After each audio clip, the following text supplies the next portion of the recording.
my career when we were both PhD students that would regularly attend the same weekly quantum computing group meetings at MIT.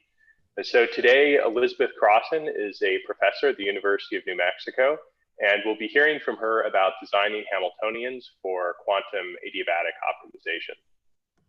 So if you're ready to go ahead, Elizabeth. Okay, thanks, Ryan, for the introduction.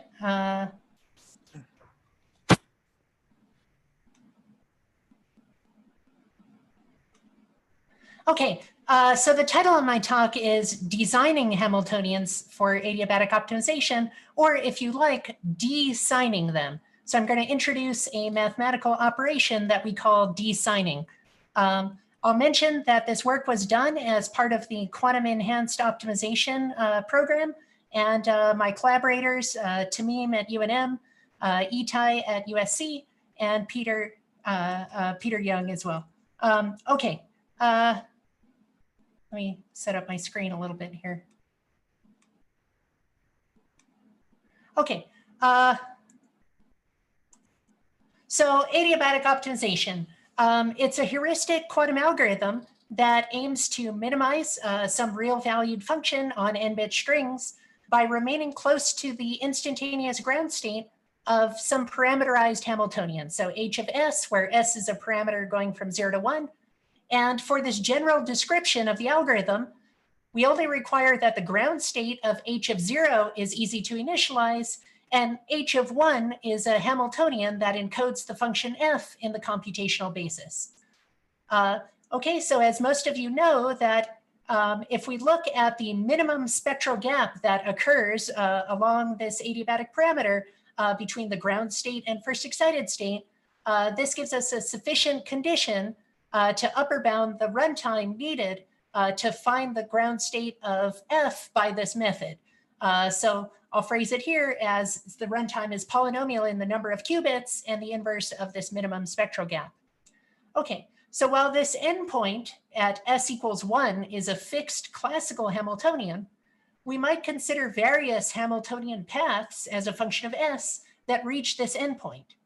And when we do this, the goal should be to make the spectral gap as large as possible, subject maybe to hardware constraints. And so the original and most well-studied proposal of this kind is transverse field adiabatic optimization, where this Hamiltonian path is a simple linear interpolation between a uniform transverse field on the n qubits and the final Hamiltonian, the one that encodes this function f. So we just interpolate between those two. That was the original proposal going back to the mid-90s and is by far the most well-studied version. But this notion of more general paths will be important for this talk.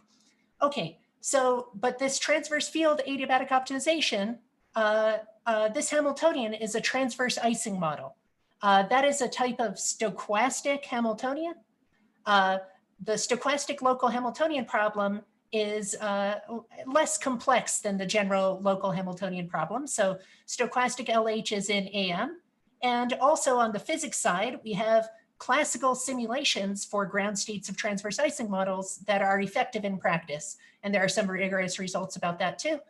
But anyway, given these limitations, we're motivated to study adiabatic optimization, the same overall idea, but with some kind of non-stochastic Hamiltonian describing the intermediate path. So that will be in the ground state of a non-stochastic Hamiltonian. Okay, so just to give you the definition, local Hamiltonian is called stochastic if all of its matrix elements in some local basis, like say the computational basis, are real and non-positive. Okay, the elements of each local term. And the key point about this property is that such Hamiltonian matrices can be scaled and shifted into matrices with non-negative entries. And when you do this, the ground state becomes the eigenvector with the largest eigenvalue. So matrices with non-negative entries have a bunch of special properties, and that's what kind of limits the complexity of these Hamiltonians and enables these classical Monte Carlo type simulations. Okay, so as it became increasingly unlikely, say from the period 2005 to 2015, to find a quantum speedup with stochastic adiabatic optimization. So what do I mean is that during that decade, we saw several theoretical results about limited ground state complexity for these models. And then we also saw a lot of practical efficient simulations. So, by 2015, the case was pretty clear at this point. And so our attention shifted to the potential use of non-stochastic or just general quantum Hamiltonians in adiabatic optimization. Now, the main arguments for making this shift were indirect. So the first is that, we know that adiabatic computation with a non-stochastic Hamiltonian can be universal, but note that the final Hamiltonian in this universal adiabatic construction is a Feynman-Kitaev history state Hamiltonian. So it's not the case that we're following some path and ending on a classical optimization Hamiltonian. Okay, I use the term adiabatic optimization to refer specifically to ending on a classical Hamiltonian like that. Okay, the second piece of indirect evidence to move towards non-stochastic Hamiltonians comes from, again, the fact that we've had practically efficient Monte Carlo simulations. Practically efficient, I just mean empirically, right? These algorithms are run as heuristics, but you can see them converge at finite system sizes. So we have these simulation, this body kind of simulation evidence for transverse Ising ground states. But it is also known that these simulations break down in the non-stochastic case because of the sign problem, which physicists have tried very hard to solve to extend the range of simulations. And also for complexity reasons, we don't expect it to have a general solution. Okay, so those are the motivations for considering non-stochastic adiabatic optimization circa about 5 years ago. So what is the message for today? Well, today we're going to kind of see the conclusion of that program, and it's a negative one from the perspective of obtaining a quantum speedup. So today's message is that non-stochastic Hamiltonians may make adiabatic optimization more difficult to classically simulate, but they almost always decrease performance by shrinking the spectral gap. Therefore, randomly chosen non-stochastic adiabatic paths we do not believe are a promising direction for a quantum speedup. So those are some pretty big claims, and I'm going to give you evidences for these. And also, you'll notice that I say it almost always decreases or shrinks the spectral gap. So that almost always is the reason that the story is complicated and I have to present various pieces of evidence. Okay, so how do we make the case overall? So we introduce new ways, I'm going to just focus on one of them in this talk, to systematically compare stochastic and non-stochastic Hamiltonians in this type of context, adiabatic optimization. They could also be used to study different drivers in QAOA, perhaps in the future. So here's this mathematical operation. So we start from some original Hamiltonian, which may be non-stochastic, and here I've written it in terms of its matrix elements in, say, the computational basis. Okay, and so the D-signed Hamiltonian, H bar, I'm sorry, there's a typo there. This should say stochastic, I'm sorry. The D-signed Hamiltonian, H bar, I've taken entry-wise matrix elements and I've made them real and non-positive. You see this absolute value symbol. So this should say the D-signed Hamiltonian is always stochastic. Okay, so mathematically, I know this expression might seem complicated, so you can also think of an equivalent mathematical version of this problem. We wish to compare the spectral gaps at the top of the spectrum for a Hermitian matrix G and its entry-wise absolute value G bar. Okay, so you could just think of that mathematical problem, and all of this stuff about Hamiltonians is motivational context. Okay, now what I want to point out is that this designing operation doesn't make sense in all contexts. For example, if you design a Feynman-Kitaev history state Hamiltonian, then the resulting ground state will be different from the one you want. Okay, but in the context of adiabatic optimization, where all you want is some path with a large gap that ends in a classical Hamiltonian, then you may as well consider H and H bar as roughly equivalent, just because you can think about in hardware terms, if you can implement H, well, you should be able to implement H bar. Or at least if H is K local, then H bar will be K local as well. Okay, so what we observe is that designing almost always increases the spectral gap for any reasonable ensemble. But any general theorem has to be probabilistic because there are exceptions to the statement. That is, there are cases where the designed Hamiltonian has a smaller gap, but this fraction of exceptional cases where the designed matrix has a smaller spectral gap appears to go to 0 with the dimension of the matrix. Okay. Elizabeth, can I ask a question? Yes, please. About the thing that you started with at the beginning, you said, oh, with the adiabatic, the optimization, you end up with a, some classical bit string. But you could say, well, I take a history state, I add a lot of identities. So I really have a lot of support on the last configuration of my circuit. And let's say I've cleaned up the circuit so that I reversed everything and all the qubits are back in the 0, except in one register if the outcome of factoring algorithm, right? Sure. So that your construction would apply there, or? I think that in that case it would not apply, because in the Feynman-Kitaev Hamiltonian, you would be taking sort of this absolute value of the individual gates, and so you would be doing a different computation than the one you had intended to do, right? Because this is applying to all the matrix elements of the Hamiltonian for every value of S. S is implicit here, but we're gonna do this absolute value operation at end up in the same state or not? I don't think so. If your original gates, were doing some quantum Fourier transform and had non-trivial phases in them, then taking the absolute value would change those gates and change the nature of the computation, resulting in a different output state. Yeah, for the purpose of this, we're really just focused on this S equals 1 is a purely classical diagonal in the computational basis type of Hamiltonian. Oh, I see. Yeah. Okay. Okay. And so what are the various pieces of evidence that you can also see in our paper on the archive? So designing is a nonlinear map, and it's going to, in general, change all the eigenvalues and eigenvectors, right? But as we just described, it leaves classical Hamiltonians unchanged because we didn't do anything to the diagonal. And so it preserves the endpoints, or at least the final endpoint of the adiabatic path. So therefore, the designed H of S should be regarded as a new path through the space of Hamiltonians that connects those endpoints, right? So you have your original path, and you're just comparing it to a new path, which is the designed version. Okay, so our message about the typical behavior of the spectral gap is supported by various results, some rigorous, some numerical. So first, we can give a rigorous proof in the setting of random matrix ensembles, Wigner matrices, dense IID entries, dense matrices with IID entries. So there we can just prove this. Then an example of a special case.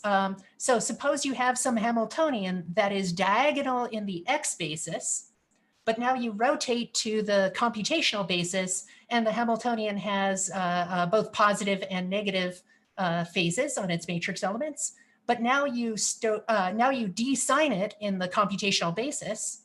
This always increases the spectral gap, we show. That one's not too enlightening. We kind of use the Fourier expansion of this and just do a lengthy calculation. But at least this is one case where designing deterministically increases the spectral gap. And of course, it's interesting that the original Hamiltonian was stochastic in the X basis. Okay. Then we have some results using the spectral theory of signed graph Laplacians to also help explain the phenomenon. And then finally, we see a clear trend in numerical simulations for local Hamiltonians that already emerges at low qubit number. So even though all of our arguments support the same main conclusion, random local Hamiltonians are, of course, of great interest, but are difficult to analyze. You can't use these Wigner type methods. So there we see a clear numerical trend, but can't prove the apparent or expected result. And I want to draw attention to that open problem. Okay, so let me just run through a few sort of initial observations, a few things you can prove. So one thing you can show is that designing always decreases the ground energy. So technically this says it's non-increasing, but actually this becomes strict under the condition that you can't cure the sign problem with a diagonal unitary for the experts. The proof of this decrease in the ground energy is that, if you take the original ground state of the original Hamiltonian, then you can create this absolute value ground state. It's still normalized. And you can show variationally that the energy with respect to the d-signed Hamiltonian of this variational ground state, is less than or equal to the original. So that's how you prove that. So now you take this fact.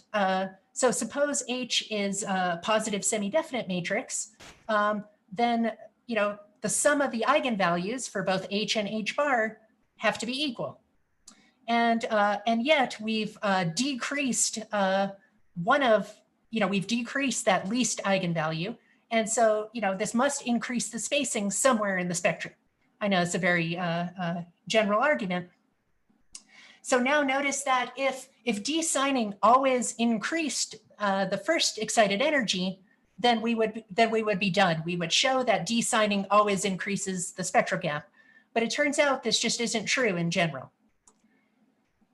Okay, so here's kind of the argument for random matrices. So if you consider an ensemble of n by n, let's do random symmetric matrices with IID entries of mean 0 and variance 1.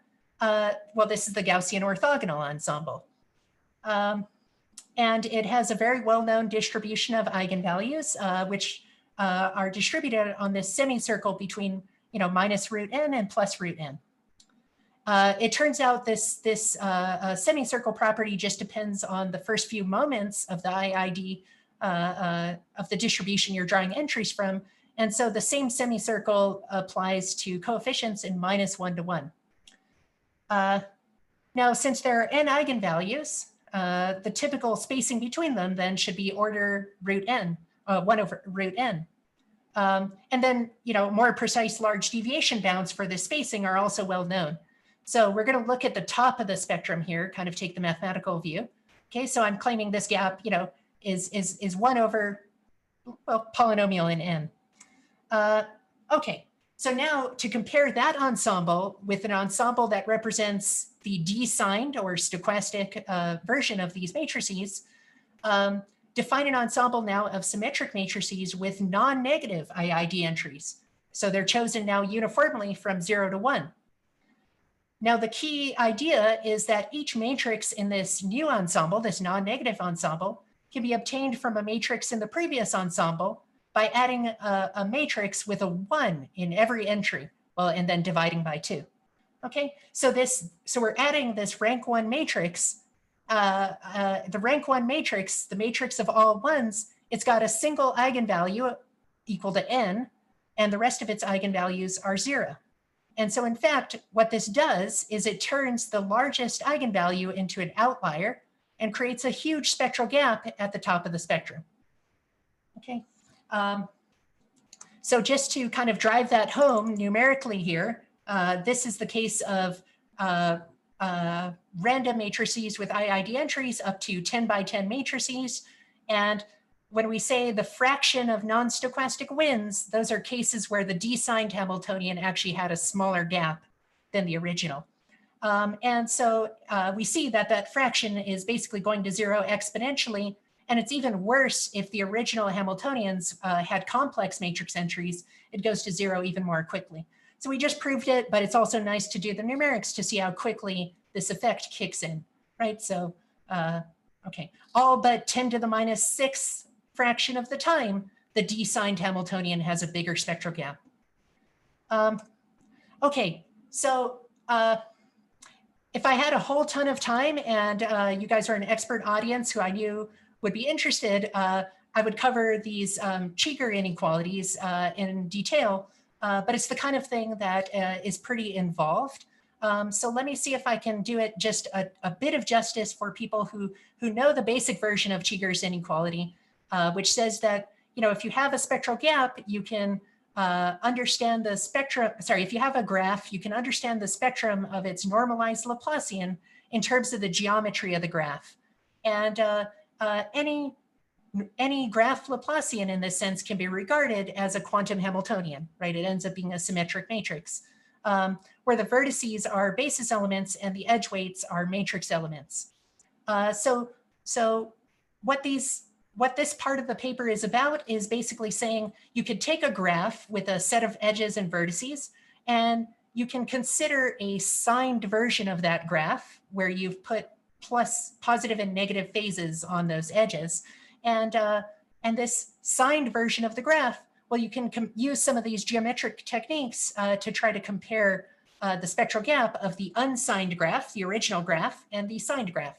And this turns out to be exactly similar to this designing that we're considering in the Hamiltonian context.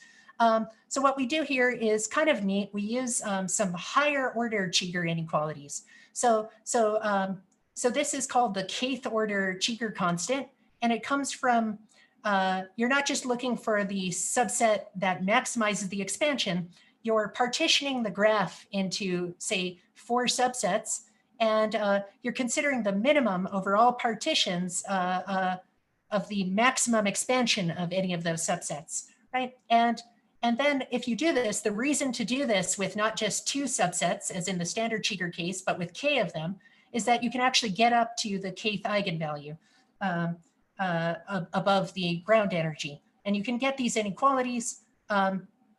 Okay, so it turns out that about 5 to 6 years ago, graph theorists also worked out signed Cheeger inequalities.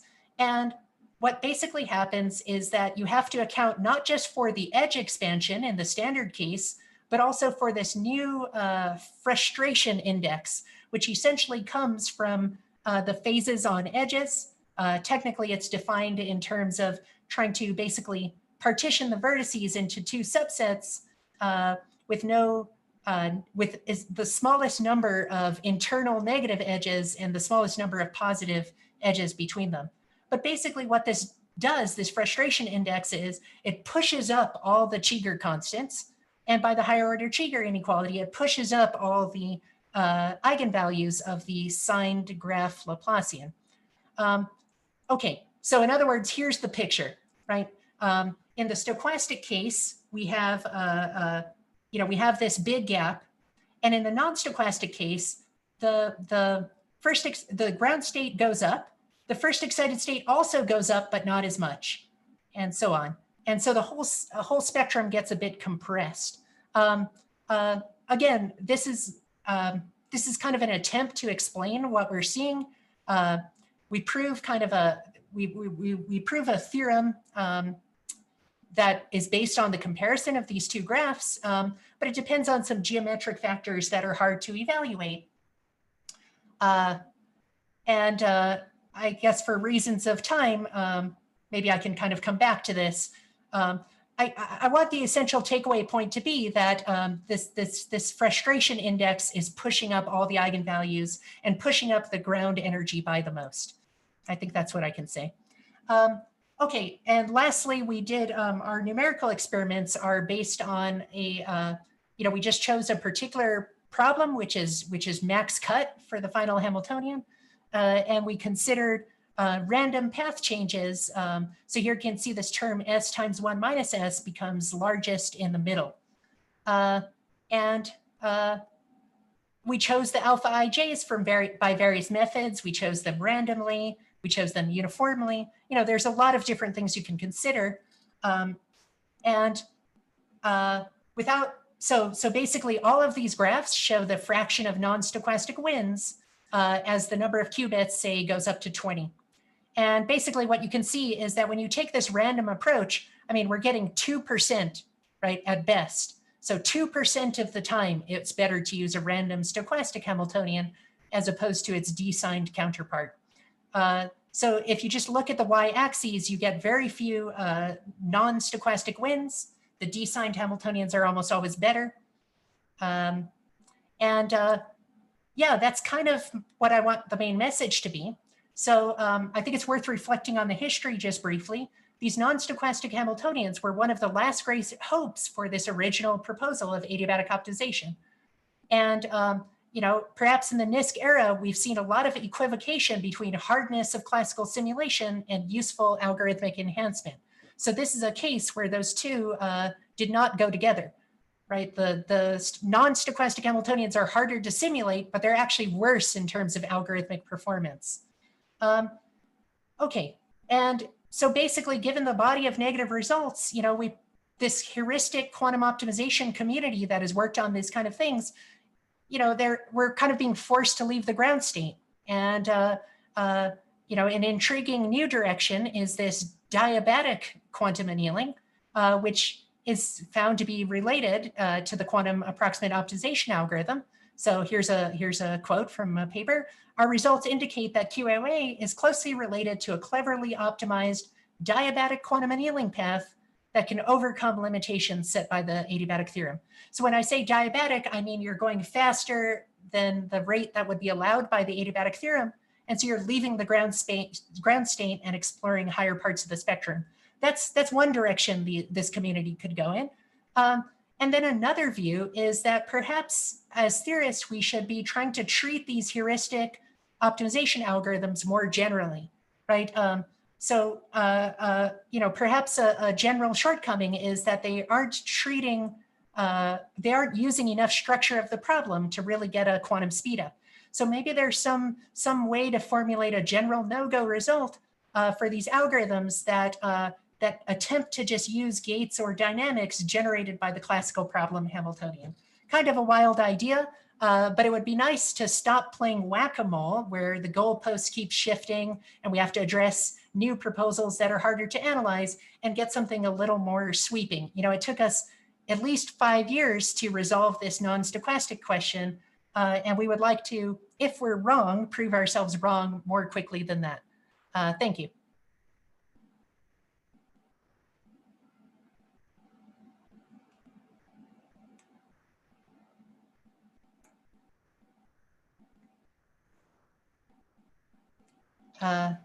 Great. Thanks, Elizabeth, for that talk. Does anyone in the audience have any questions for Elizabeth? You can enter them into the Q&A.